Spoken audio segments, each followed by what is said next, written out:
We have job openings, Sandy. Yeah, there you go. Yeah, I don't know if you could serve on the county board and work for the county. I'm not sure how that works. Definitely. Yeah. All right. You got to decide. So I just want to show you this photo here. Currently, we are using 3 volunteer therapy dogs. And whoa, those look like scrolls. Oh, yeah. Wow. We'll try to save one for you. Okay. It's your report. You got to do finish. If he gets done promptly, he can. Yeah. Yeah, otherwise we eat him up. So if you don't know, one of our detectives, she's trained in forensic interviews. That's when you interview very young children. It's a science. You got to be very careful, because a 4-year-old is going to tell you whatever you want to know. So determining the truth and not asking those leading questions.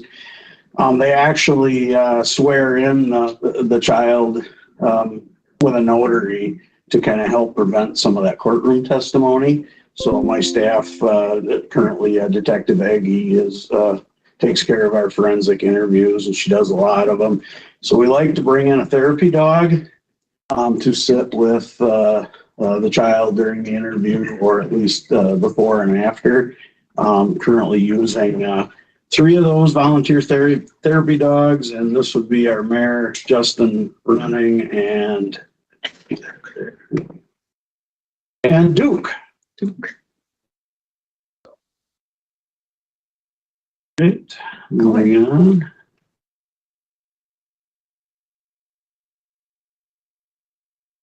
I had to have one for fun here.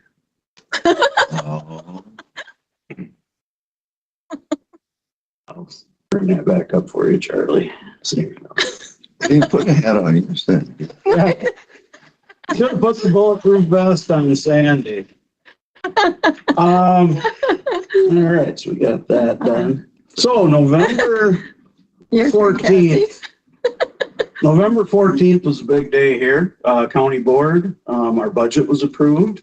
And I'd really like to thank Cassie, Bobby, and the finance committee. Our budget went through, it wasn't that a lot of work went into it to get it right, but I'd really like to thank Cassie and Bobby and the finance committee for helping us prepare the budget, and it was approved at the county board meeting on November 14th. And with that,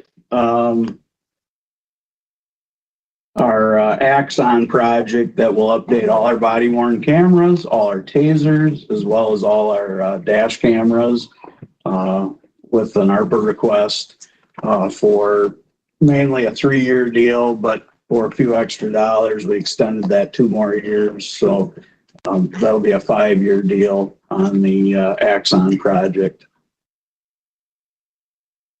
I would like to give a huge shout out to Supervisor Mary Henry for bringing forward the idea of a body scanner. The body scanner was approved also at the November 14th county board meeting as a ho-chunk request in our budget. And the machine is going to be shipped December 15th, but Bobby, don't worry, we won't be invoiced until after the first of the year.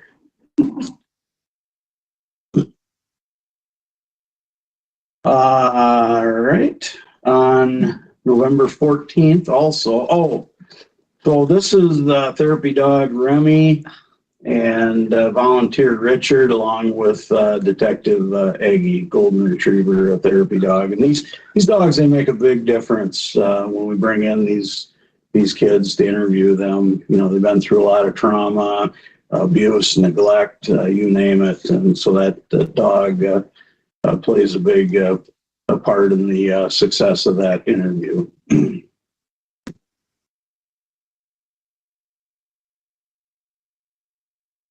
On November 14th, we received a $1,000 donation from the Chad Wildmeyer Memorial Fishing Tournament in Genoa.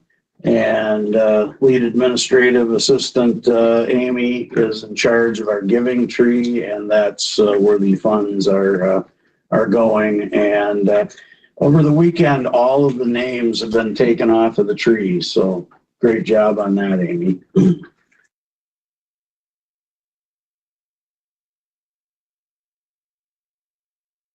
Just a check.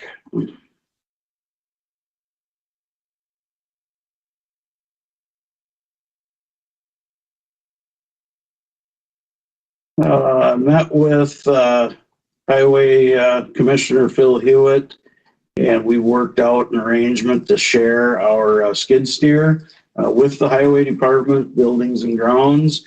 And as you can see, the skid steer will be kept in a heated storage building on the county farm that we will have access to, as well as Highway and Building and Grounds.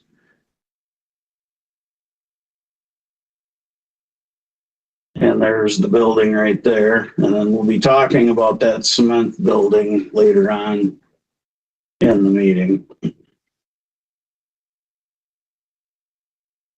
And that's on the West County farm. We had a department head meeting, and Cassie did a really nice job of putting that together and donating some prizes for the department head meeting. And that was an opportunity to welcome Chris Brigham, the new interim director of Vernon Manor.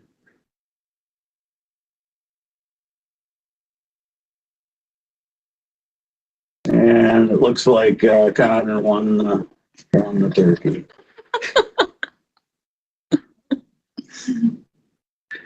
Let's see here. November 19th, we had a wonderful Cub Scout tour of the facility. And this is Deputy Heller here describing the patrol car. They also wanted to do some forensic. So we had them help us lift a fingerprint off of some glass. And then I don't think we had time for DNA, but they were pretty impressed with the fingerprint powder and lifting those prints. We got to take advantage of these opportunities whenever we can, and also it's a good way to promote law enforcement in a positive light, and possibly even recruit someone at these younger ages.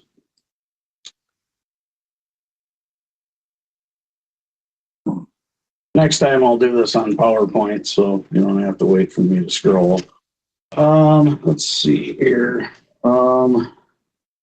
November 20th, welcome the new on-call correctional officer, Amanda White. She's also a deputy coroner, and she works full-time in the medical profession at Mayo. We're glad to have her on staff.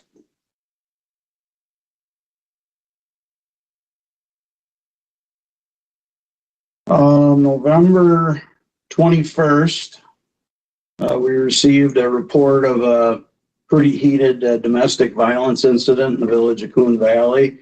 The call came in just after 11:30 p.m. on the 20th, and the suspect was held up in his house for several hours.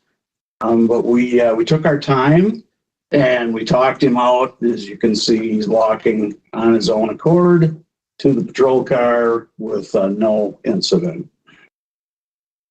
And that's my negotiator, Deputy Bossateg, walking him out there. And I believe there might have been a breakfast meeting afterwards with the cat. Just want to say thank you to this committee. Thank you to the board. Thank you to the community for the support that we receive each and every day. But Thanksgiving is a time to make that thank you a little extra special. So thank you.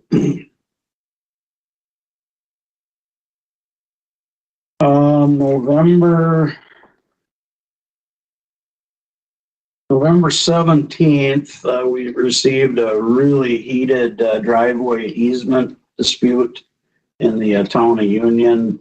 A driveway that's been in existence crossing two properties is suddenly blocked.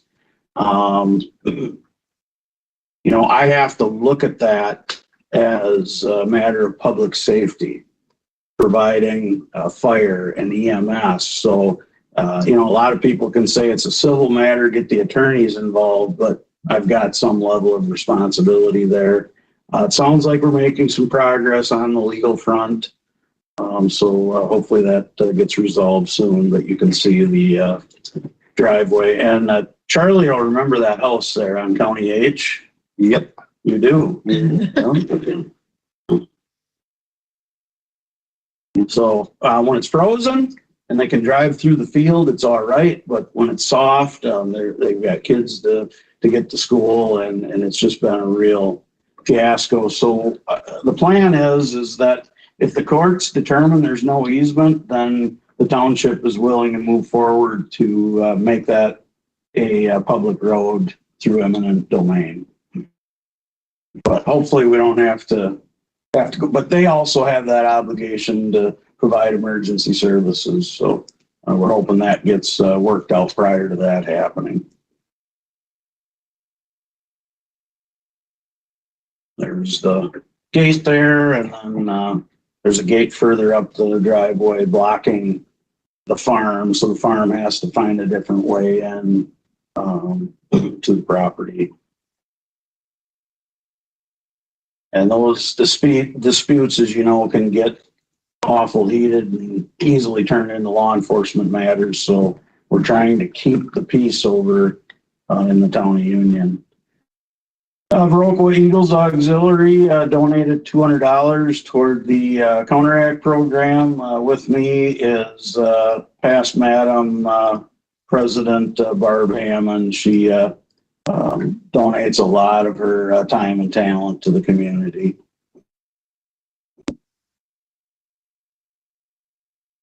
Vernon, Coon Valley Farmers Telephone brought in several really nice care packages that we can hand out to folks in need. They might contain some personal, hygiene products, but they're very nice gift bags. Carol Olson from Rolling Hills Road, and then April Young brought those in and presented those to us. Vernon Communications was also in with a gift, but I don't have that photo handy. We're getting toward the end here.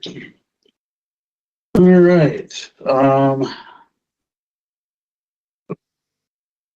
So December 4th, we had a traffic fatality along State Highway 56, just west of the village of Iola in the town of Liberty. It's a single vehicle crash. Happened late Sunday night. A full-sized 1-ton pickup truck left the right side of the roadway, traveled down a slight embankment, and come to rest in those trees there. We believe the driver was killed instantly.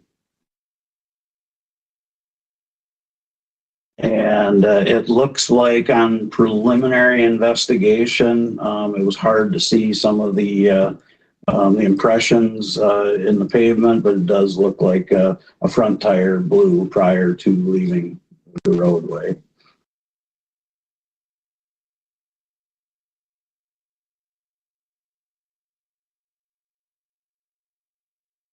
Oh boy.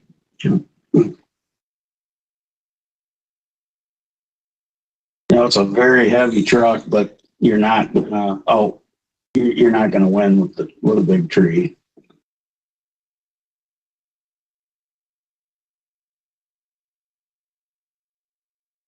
That's a big truck and lots of damage there.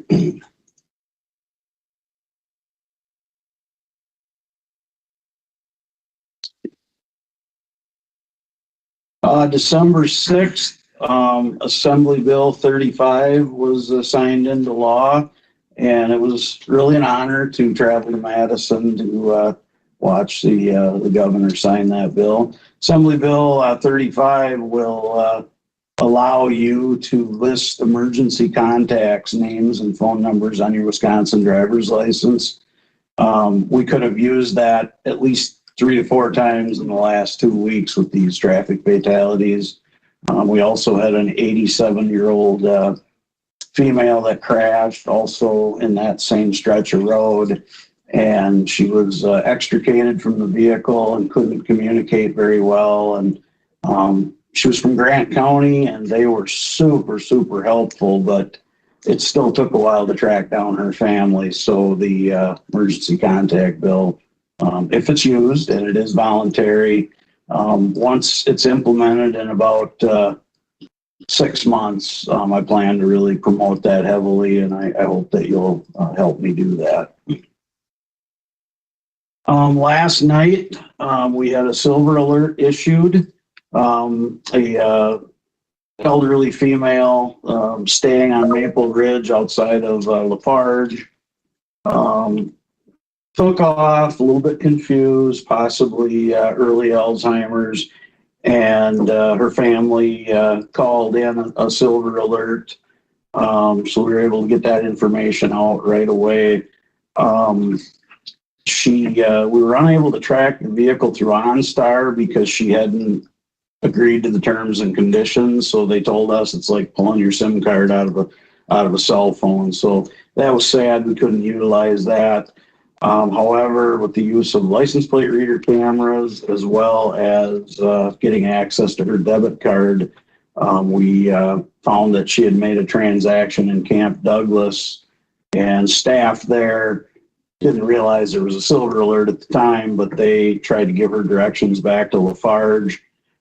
She continued west on Highway 16, went through Toma, Sparta, and last night I was monitoring the license plate reader camera, and we got a read on her on Highway 16 in West Salem, and we were able to send deputies there right away and found her at Veterans Memorial Park in West Salem. Some plate readers are really showing their value, and we were able to get her reunited with her family within less than an hour. So that was just a really good outcome to something that could have been really bad. Also like to thank the State Department of Justice for helping us issue the silver alert, as well as the community sharing the post on Facebook. I have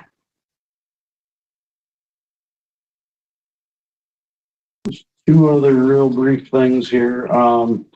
We received a letter from the state on our annual training reimbursement for the period of July 1 of 2022 through June 30th of 2023, which is our training cycle. And our payment will be $6,560.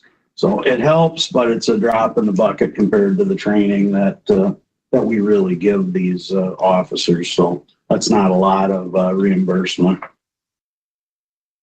One of our new correctional hires had previously been, his name is Thomas Turbin. He'd been previously a certified correctional officer, but had left that employ. We wrote to the Law Enforcement Standards Board, and they approved an extension, and he'll be able to test out. And if that's successful, that'll save us $1,900 on a jail academy. I'd like to thank Captain David for working on that and the many things that he's doing over in the correctional facility. So unless you have questions on bills, that's all I have. No questions here. What are the bills? Right, in total. Bills total $65,316.55.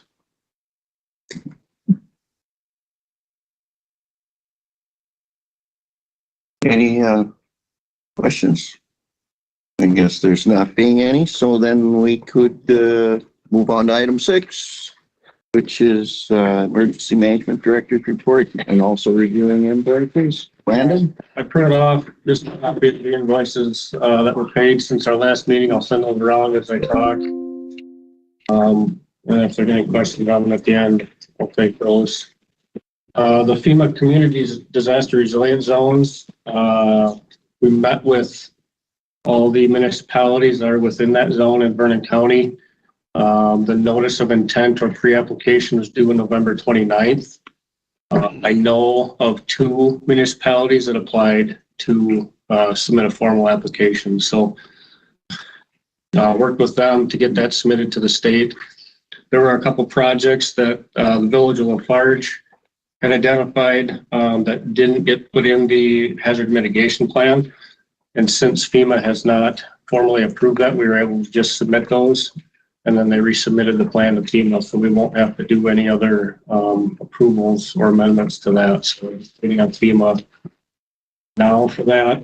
And then I do have all the resolutions ready for all 33 municipalities for the mitigation plan, so they can adopt it locally. I have that ready. I'm just kind of waiting for FEMA's formal approval before I send those out to everybody. In the process of overhauling, updating the countywide continuity of operations plans. We've revised them to go building by building. So the courthouse and annex is one continuity plan, and every other individual county building is its own plan. That way we have something in place. So if we can't occupy a building for whatever reason, we have plans of staff working remotely, staff being absorbed into another building short term, and or going to a off-site facility completely aside from a county facility. So working with all department heads on that to kind of edit their sections of those plans, and also with Vernon Manor and Vernon Acres reviewing and revising their emergency policies and plans that they have in place, to just kind of taking a look at them. All grant deliverables for FY23, the 2 grants that fund my position, the deliverables are pretty much done. Those are due by December 31st. So we're sitting good with that. So I'm not trying to rush to complete something. And then the financials are due at the end of January to the state. We'll see a check probably April-ish, because they only have one person that reviews all the grants. So to make sure they're good to go. The state exercise section is going to be assisting me with a reunification exercise in June. That'll involve all 6 public schools in the county. They're helping me. I'm helping plan it, but what day of, they're going to help facilitate so that I can play and help the schools and all the other agencies involved. It'll be more realistic if I play. It's hard to facilitate and play at the same time. Along with that, the state has a capstone exercise called Bright Horizons. I think I've mentioned this in the past. We are a major player in that. There's 4 other counties around the state that have been identified as well. We had our first planning meeting last week. And that exercise is a 4-week-long exercise starting on August 20th of next year, running through September 12th. It's just a couple hours each week. And then, so day 1, August 20th, I'm hoping to have a full EOC activation here with our EOC staff. We will be receiving information from the state, and then we send how we would respond, what resources we need back to the state. So, it'll help us locally and then regionally too. So one thing I worked on and hoping to continue countywide is incident command system planning sheets for parades, and doing a better job. Everybody does a really good job about parades of communicating road detours, who's where, what radio frequencies they're using, having, medical on standby, but just better formalizing it into some planning sheets that we kind of live in every day with emergency services. I tested it out with the Twinkle Parade here in Broquah at the end of November. It worked really well. Every agency involved knew exactly what they were doing, who was where, what radio frequencies to use, both for the detour and then if something else happened, what radio frequency they would switch to. And that parade in general is a little bit more unique because it's dark. And keeping people safe away from the floats as they're traveling down the parade route is pretty critical. Completed level A, our hazmat suits are level A suits. They're chemical and vapor resistant. We did annual suit testing on those. On 6 of them, 1 did fail, but it is past its life expectancy anyway for the team, so I took that out of service. I've got 4 to test in Iowa County yet, and those should be good to go. Worked alongside Vernon Electric or with them to get an electric vehicle safety class here in the county. There's a company, it's a nonprofit company in the state that puts these classes on and has a kind of a flat rate for volunteer fire departments. So worked really closely with Vernon Electric, and they are gracious enough, they're paying for that class. And they're inviting not only our 14 fire departments in our county, but there are 6 other fire departments that are not in their county, but they're in their service area. They're going to invite as well. So it's a total of 20 fire departments. That class will be very beneficial with the increase of electric vehicles in the area and kind of everywhere. And that'll be in March. All of the equipment that I've had palletized, sandbags, floor dry, and absorbent boom has been moved from the old highway shop because Phil had some highway staff available, so we weren't moving that when it was super cold. So it's been moved to the upper laundry, which is cold storage, which is fine for now. I'll have more on that and another agenda item coming up. And I continue to clean kind of unneeded junk, selling some stuff, which is another agenda item, just to reduce what we actually need and just kind of reduce clutter. And then planning for next year with the integrated preparedness plan goals, that'll drive a lot of what I do next year. After the April elections for all municipalities, I've kind of got called an EM 101. So what are their responsibilities for townships, villages, cities? I'll set a date after elections to kind of invite anybody who wants to come, just so they know what their responsibilities are in an emergency or disaster. And then next month in January, I will have annual report, working on typing that for 2023. I'll have that completed. And then I had the air trailer went to Stoddard Virgin Fire Department once to refill their Cascade air system. So that's all I have. Is there any other questions or comments? On the Twinkle Fest parade, just know that the sheriff's office is willing to help out with that, and we were asked this year, so. Nope. Yeah. Okay. There's more in that, but that's another discussion. Okay, glad to help. Yep. Okay, if there's nothing else here, we'll go on to item 7.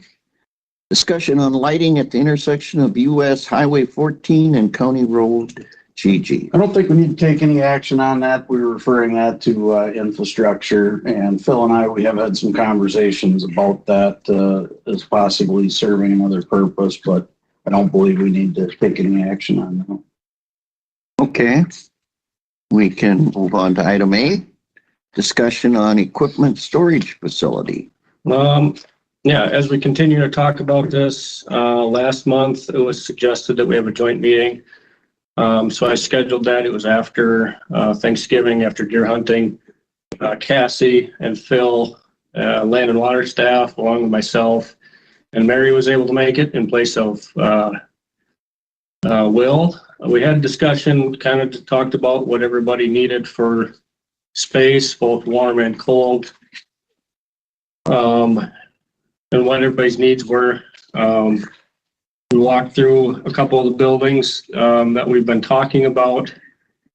Since then, operationally, we've kind of found a different avenue to go. So with existing buildings that we currently have, with some building swaps, there will be one pole shed will have to heat and insulate. That'll be kind of the immediate in time here. We've got some time, till March at least, maybe summer, to work on insulating that building and heating it. Down the road, there may be some modifications to maybe add a small portion onto it, maybe add a garage door. We'll need to extend the garage door in height. The command post will not fit in there currently. It's a 12-foot door. Command post is about 12.6, 12.7. Phil recommended letting the air out of the tires, but plan on it. So Dig a hole. next year, that may be a request, for extra funding to make that door taller. Maybe look at adding a smaller garage door so a trailer, so we don't have to move so much. So, but other than that, with Phil and buildings, facilities, and the sheriff, I think we've come up with a good solution that will work. Both long term. The other storage area would just need some updating, over time. So, but I think with buildings, they may have some funding to help pay for insulating and heating. If not, if they don't have enough, I may come back for maybe a smaller request so we can get that done over time. But I think we've the old laundry. Land and water can stay in the upstairs. I may ask to put the command post down there. When we met, and Mary was there as well, they asked for one stall out of that big two stall area for their trucks, and then they could be able to work on their stuff. So I'm going to ask, talk to Phil. I have not had a chance to talk to Ben, but just being able to put the command post on one side of that, just so it's close in proximity to the rest of the stuff, but yet it's heated, that it's big enough. It's been in there before, at least till we can, make that garage door bigger on the other pole shed. So that's where we're at. Sheriff or Phil, if you have any other comments, you guys were there. Well, glad to see you guys are working together. That's what it's about. Working together, compromising, and making it go. So thank you. Brandon, is the new one the evidence building? Is that what we're talking about? Correct, Mary. Yep, I will take that entirely, and the sheriff will take a different building that is kind of being underutilized, I guess, and make that secure for their needs. Okay, well, there's nothing else here. We'll move on to item 9, which is to reschedule the tour of the Vernon County Detention Center.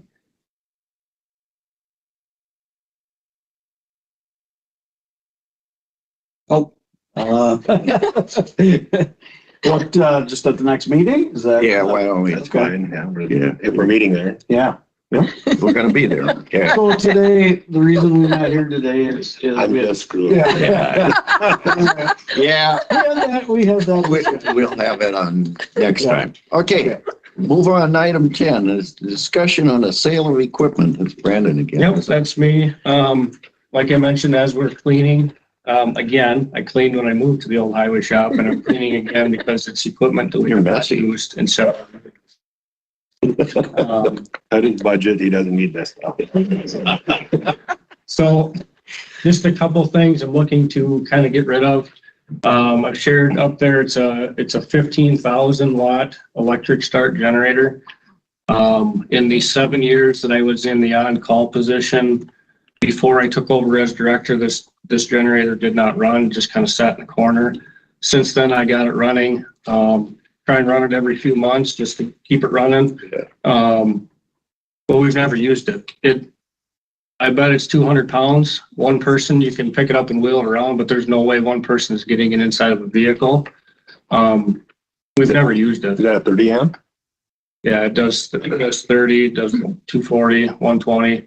It's a big generator, but I don't have use for it. I have 8 other generators in my cache of generators. So yes, it is a big one, but it's so heavy. And when we got these generators back, probably the early 2000s, fire departments didn't have generators on their trucks like they do now. There's more buildings that have generator backup already. So, or they don't have it built, the availability to even hook up a generator. So if why maintain these, store them if we don't use them. So looking to get rid of that. And then also, I have 2 of these light towers with halogen bulbs, as you can see. One, they're pneumatic tires. They go flat all the time. They're kind of hard to move around. You have to have 2 people to lift them in and out of a vehicle. They run on 110. We have used them a few times in my 12 years that I've been around, but they're kind of big and bulky, take up extra space. So just looking to get rid of. So there's 2 of those, and then that one generator. I did find another light sort, type of light out in California at that conference I went to. It sits on a tripod. It's LED. It's got a balloon, and it's a 360 lighting instead of just one directional. So I may look at getting one of those instead and sharing it with hazmat, and just getting rid of these kind of bigger and bulkier. As you know, with halogen, if you shut them off after they've been on a while, you got to wait till the bulb cools off before you can even think about turning it back on. So you're looking at 20 to 25 minutes before you even flip the switch to turn it back on, because it won't.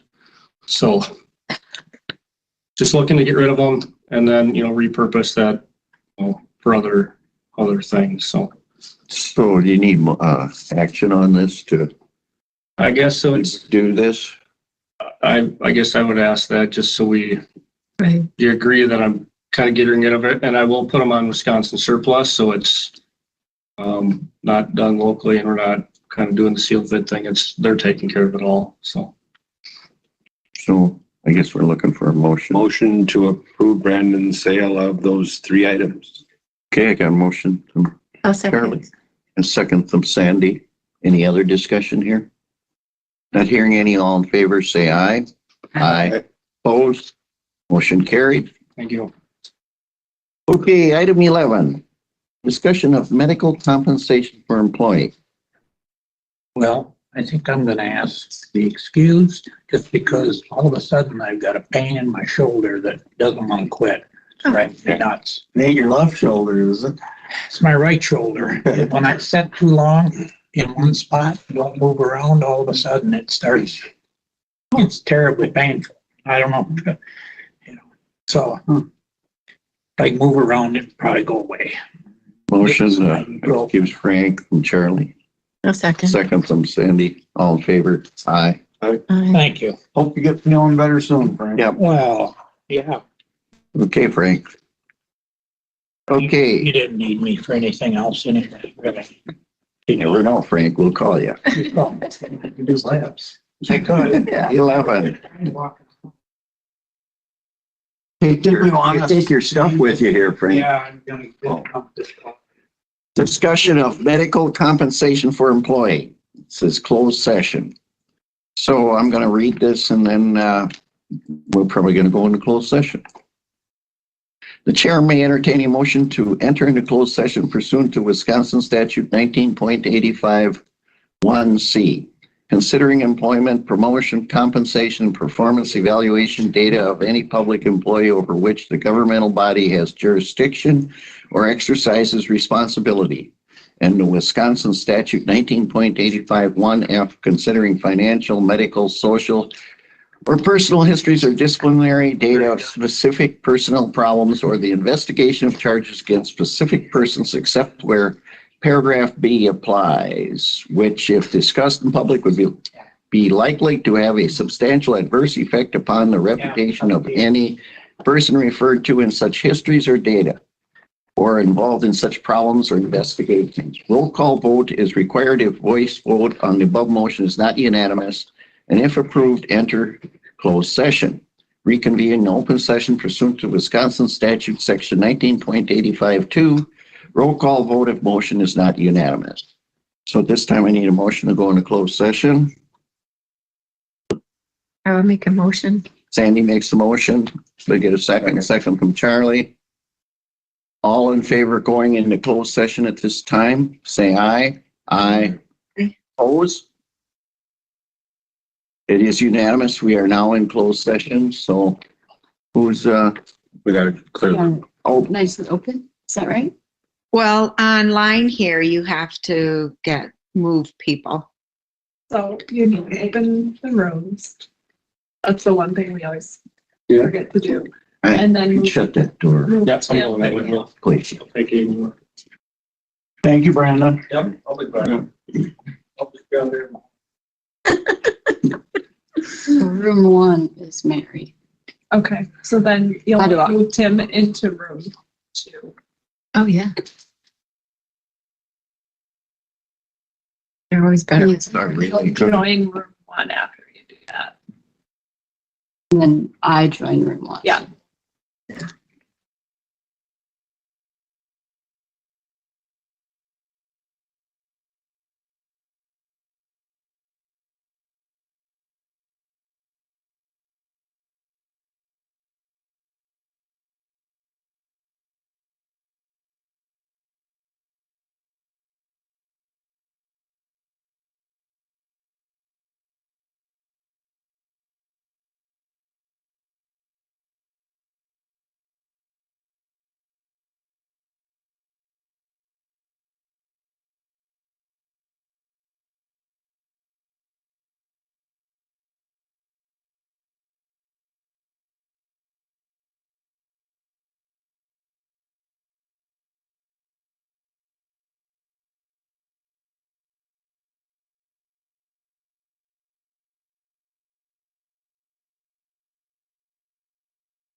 You just. But they should have instructions on See Roy's. how to get back out of this. Are we ready? Okay. The next item, 12, is the opioid epidemic abatement funds. This is just for discussion. Mary, do Anybody? you want to lead off this discussion? No, go ahead, Roy. You're doing great. So I'm not on the committee, but I attend just about all the meetings, and Cassie has been at all the meetings. The grant application is all ready, and applications are due back January 1st. January 1st. So I believe we have one application so far, and I think that the application is going to meet our goals of the committee. As far as the sheriff's office goes, I'm still looking into some education opportunities for that late middle school, early high school. And I think when we find a program, we'll probably apply for one of the grants from the committee. But I don't have any solid numbers right now, so I'm just going to sit this cycle out and wait for the next one. Okay. Anything else here? Questions? Does the school Update. didn't have anything the other night either? They were gonna leave that up to you, weren't they? Yes. Yeah. What we're referring to is the Broke Schools has what they call a legislative linkage, that they invite all the other politicians and elected officials and everything, and it was last week. Roy went, I went, Lauren Oldenburg, a bunch of different people were there, so. But Mary was there. But when they talked about it, it was more, they didn't know what to do with that money either, so they were gonna let Roy look more into it than. But that was I enjoyed that meeting. It was really good. What did you think, Mary? I think it's a very great new initiative. This was our second year. Roy, I would talk with the guidance counselors at the elementary level, middle school, high school levels. And your health teachers. Those are the people that are going to be doing this as their units of study. And Okay. connect them. Those are the people you need to connect with in the district.